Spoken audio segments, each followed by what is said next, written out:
Welcome.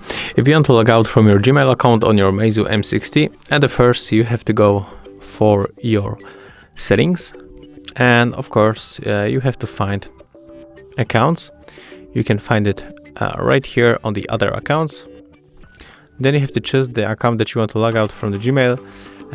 I will take this one, and we have to tap on the three dots in the right upper corner and then click to remove account.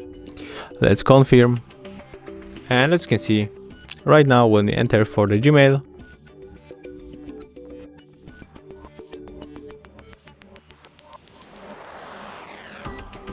we are logging only with one account. As you can see, we cannot switch from the second because we removed this one.